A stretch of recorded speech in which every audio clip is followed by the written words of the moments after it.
শেষ বিরতি থেকে ফিরে এলাম ৭১ জানুয়ারি এবং এখন যে আলোচনা সে আলোচনায় যুক্ত হচ্ছেন মনিরুল ইসলাম মনু, সাংবাদিক, বান্দরবান। আপনাকে স্বাগত জানাচ্ছি। এবং বান্দরবানের এই আলোচনায় আমরা দেখতে পেলাম যে সর্বশেষ পরিস্থিতি, সেখানে সেনাবাহিনীর অভিযানে কেএনএফ এর এক সন্ত্রাসী নিহত হয়েছে এমন একটি সংবাদ পেলাম।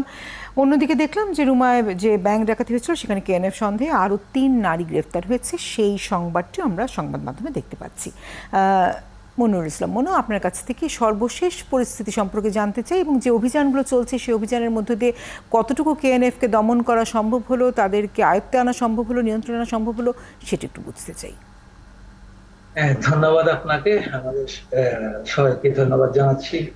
মূলত এমন একটি সময়ে বিশেষ অভিযানটি চলছে যে সময়ে মাত্র কয়েকদিন আগে শান্তি অবস্থা বিরাজ করছিল এবং কেএনএফদের যে সমস্যা, তাদের যে দাবি দেওয়া, সেগুলো পূরণের জন্য একটি শান্তি উদ্যোগ চলছিল এবং তার মাধ্যমে বেশ কয়েকটি ভার্চুয়াল আলোচনা হয়েছে এবং 2টি সরাসরি সংলাপ হয়েছে। তাদের সাথে সরকার শান্তি প্রতিষ্ঠা কমিটি মধ্যস্থতা করেছে এবং গতকাল, যেটি 2-1 ঘন্টা আগে পার হলো, সে গতকালই ছিল 3য় সরাসরি সংলাপের তারিখ।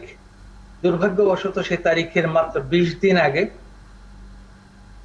শান্তির সব পথকে চ্যালেঞ্জ করে দিয়ে কেএনএফ এবং তাদের সামরিক শাখা কেএনএ অস্ত্র হাতে তুলে নিল এবং তারা রুমা এবং থানচিতে 3টি ব্যাংকে হামলা চালালো, যার ফলশ্রুতিতে শান্তি প্রতিষ্ঠা কমিটি মনে করলো যে সে সময়ে আর শান্তি সংলাপ চলতে পারে না। বিষয়টি এমন একটা পর্যায়ে গিয়ে দাঁড়িয়েছে, রাষ্ট্রকে যেখানে হস্তক্ষেপ করতে হবে, শান্তি সংলাপ বাতিল করা হলো। তারপর থেকে আমরা জানি যে 3 এপ্রিল থেকেই মূলত এই বিশেষ অভিযানটি চলছে। 8 এপ্রিলে সেনাবাহিনী এই অভিযানের নেতৃত্ব নিয়েছে।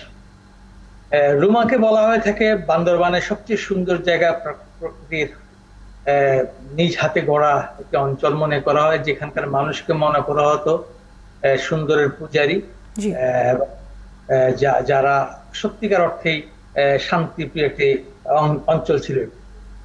আপনি যেটি বলছিলেন যে গতকাল যে একটি আমাদের যৌথ বাহিনীর অভিযান চলাকালে কুকিচিন ন্যাশনাল আর্মির একজন সশস্ত্র সদস্য নিহত হয়েছে যে গ্রামটি, সেটি হচ্ছে মুল্লাইপাড়া এবং এটিকে ধরা হয় যে এটি বাংলাদেশের সবচেয়ে পরিচ্ছন্ন একটি গ্রাম।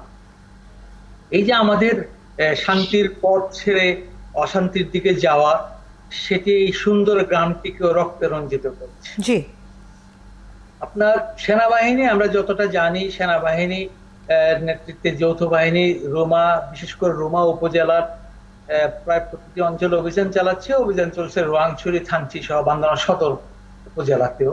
কিন্তু এই অভিযানের মধ্য দিয়ে কি জনজীবন এখন পর্যন্ত স্বাভাবিক পরিস্থিতিতে ফিরে এসেছে? না, আমি সেটাই বলতে চাচ্ছিলাম, যার ফলে এই রোমা উপজেলার জনজীবন প্রায় স্থবির হয়ে আছে, আমাদের হাট বাজারগুলো বন্ধ হয়ে আছে। জি, আমাদের হাতে সময় খুব কম, আমি একটু মন্তব্য নিতে চাই মশিউল আলম আপনার কাছ থেকে। এই যে Kuki-Chin national national national party যেটা, সেটাকে তো এটার রাজনৈতিক দল অনেক মনে হয়, আবার মানে তাদের কিছু রাজনৈতিক দাবি দেওয়া আছে, আবার কিন্তু তাদের যে কর্মকাণ্ড, যে পদ্ধতি, সেটা তো একদম কি বলবো, এই সর্বশেষ যে ঘটনা তারা ঘটালো, ব্যাংক ডাকাতি থেকে শুরু করে এইটা তো এইটাকে মোকাবেলা করা, এটা তো আমাদের জন্য বিরাট একটা সমস্যায় পরিণত হয়েছে। আমাদের মানে এই যে শান্তি, এই যে মুজিব ভাই যেটা বললেন যে খুব সুন্দর জায়গা, মানুষ শান্তি প্রিয়, সেইখানে যে যেরকম অশান্তি বিরাজ করছে, এইটার সমস্যা, এই সমস্যা কি করে সমাধান হবে সেটাই তো আমি বুঝে উঠতে পারছি না। মানে এটার রাজনৈতিক সমাধান আছে, আবার কিন্তু রাজনৈতিক পদ্ধতিতে এটা তো সমাধান করা যাচ্ছে না। মানে শান্তির প্রক্রিয়া শুরু হচ্ছে, আবার হঠাৎ করে অশান্তি শুরু করে দিচ্ছে তারা। এখন এইটা কতদিন ধরে চলবে এবং এটা সেনাবাহিনী শক্ত পদক্ষেপ নিয়ে তাদেরকে গ্রেপ্তার করছে, আবার কিছুদিন পরে আবার সেই একই।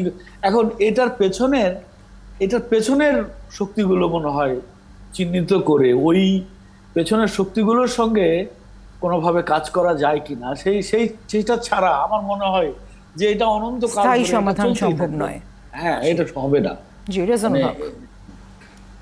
না, কুকিচিন বা কেএনএফ যে যা ঘটিয়েছে সেখানে মানে আগের যে রুমাতে রাত্রেবেলায় আর পরের দিন থানচিতে প্রকাশ্য দিবালোকে, যেখানে পাশেই থানা, পাশেই বিজিবি ক্যাম্প, সেখানে প্রকাশ্যে ব্যাংক লুট করা এবং আহ, আগের দিন ধরে নিয়ে যাওয়া একজন ব্যাংক ম্যানেজারকে, এই যে একটা বিরাট একটা সামর্থ্য বা শক্তির পরিচয় তারা দিল এবং এবং একটা চ্যালেঞ্জ ছুড়ে দিল, সেটার পরে তো এই ধরনের একটি অভিযান সরকারের পক্ষ থেকে তো অনিবার্য ছিল, কোনো এছাড়া কোনো পথ নাই।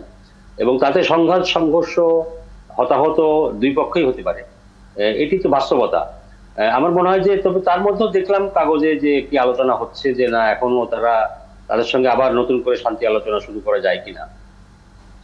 তো আমি জানি না, এর আগে ধরেন পার্বত্য চট্টগ্রামে যে শান্তি বাহিনীর সঙ্গে দীর্ঘদিনের যে সংঘাত ছিল, সেটিও শান্তি আলোচনার মধ্যে দিয়ে সমাপ্ত হয়েছে। কিন্তু শান্তি আলোচনা, আমার মনে হয় যে এই কেএনএফ এর সঙ্গে শান্তি আলোচনা শুরুর পর এটিকে বানচাল করে দেওয়ার একটি চেষ্টার অংশ হিসেবেই এই ব্যাংক ডাকাতির ঘটনাটা ঘটেছে।